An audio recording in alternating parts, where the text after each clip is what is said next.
What is printed, people? Welcome back to Custom 3D. Today I have another great video.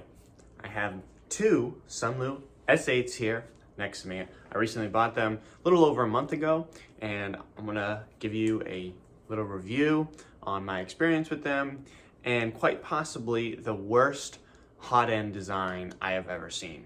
So thanks guys, stay tuned.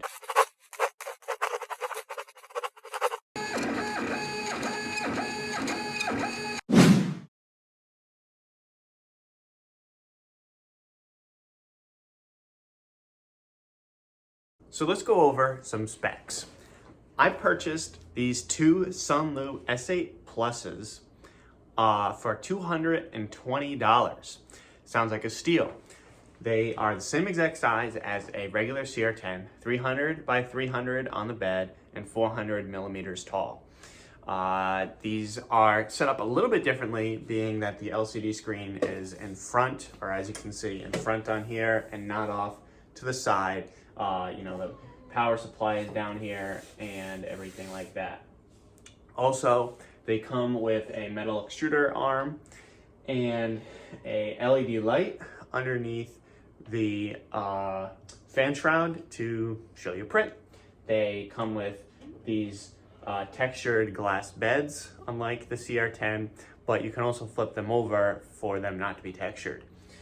In terms of the belt and everything else, it's set up exactly the same. It does have dual threaded rods here, to keep great stability up for tall prints. It also comes with a filament runout sensor. So yes, let's just dissect the hot end for the Sunlu S8. It is actually the worst hot end assembly I've seen. So first of all, it's deceiving. Here you can see this is where the Bowden tube goes in, and as you can see, when I insert it, it stops right there. So it actually gives you the false preset that this is an all metal hot end, because most of them stop at the top here, and it's all metal from there. So you have no plastic and you can print in high temp materials. Well, that is actually very wrong. So the Sunlu S8s have this piece of plastic, this tubing, incredibly thin, that actually runs through this threaded piece. As I remove the heat sink here, and comes out, you can see it on there, but it comes out on both ends. So it basically sits in it like this. Now, if you print in PLA, I guess you probably won't have any issues right away, but after about a few hundred print hours in PETG, this tube was destroyed and the nozzle was clogged and I wasn't able to print. So I highly recommend, if you buy a Sunlu S8, to remove the current hot end setup and replace it with a Creality style hot end. But that is easier said than done. Due to the setup of the thermistor, it isn't removable from the heater block.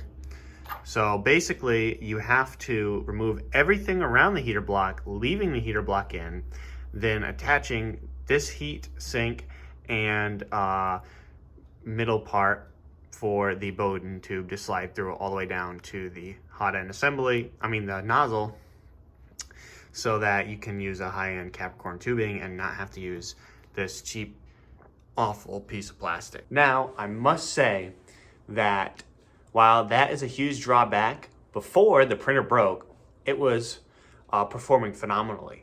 Let me show you what the first item I printed on my Sunlu S8 was. I'll be right back. If you guys are a fan of The Bad Batch on Disney Plus, you'll recognize this helmet as the Sniper Crosshairs helmet. And this was the first print I did. I'll be showing a time lapse right here. And it took a little over 6 days to print, and it came out amazing. I did 4 walls because I wanted to make sure that when the painter painted it and they could sand it without having any issues at a 10% infill and 0.3 millimeter layer heights with supports on, obviously. And this printer surprised me greatly. This is actually the only reason why I bought these printers, was to do larger items like this. That's why you would, because the largest printer I have other than these is my CR10 minis, and it's only 220 on the Y, so it's not that huge, and 300 tall. It's a good build volume, but not like these. And I had to print it like at an angle, but it fit. And this is a great file, by the way, on Galactic Armory. I highly recommend that you get it. He's a great guy and a great company too. I've just been following him. Seems like a, stand-up guy. But yeah, this was the first print I did on the Sunlu S8, and it came out very well. Now, unfortunately, I don't have any other prints that I've printed on these printers because they are customer parts and I've shipped them out to them. But I can tell you that they are pretty good printers. Now, will they withstand the test of time? We'll see. But I can only, tell you how good they do over the next year, in a year, obviously. So I plan on coming out with a follow-up video on these printers, in the next few months. But are they better than a CR10? I don't know. I don't have a regular CR10, but I can tell you my CR10 minis are amazing. And they have, one of them has lasted me 2 years now. I've had to replace the hot end assembly not several, but 2 or 3 times, but that's super cheap and super easy to replace. But all the other parts have withheld phenomenally. Now, in terms of build quality, this seems very similar to a CR10. So yeah, I mean, it's just a good printer. And at $220 when I bought it, it's a steal. And right now I think it's like $270. So the CR10s, I think, are being offered for under $300 right now. So honestly, I think you'd just be better off buying one of those over the Sunlu, because Creality is a more established brand than Sunlu.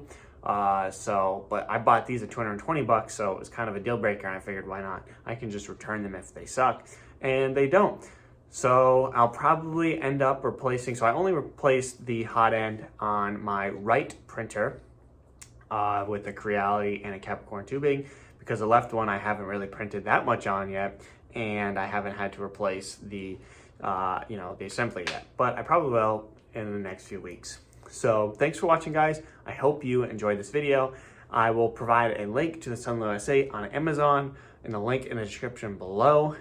So thanks for watching, and I'll catch you in the next one.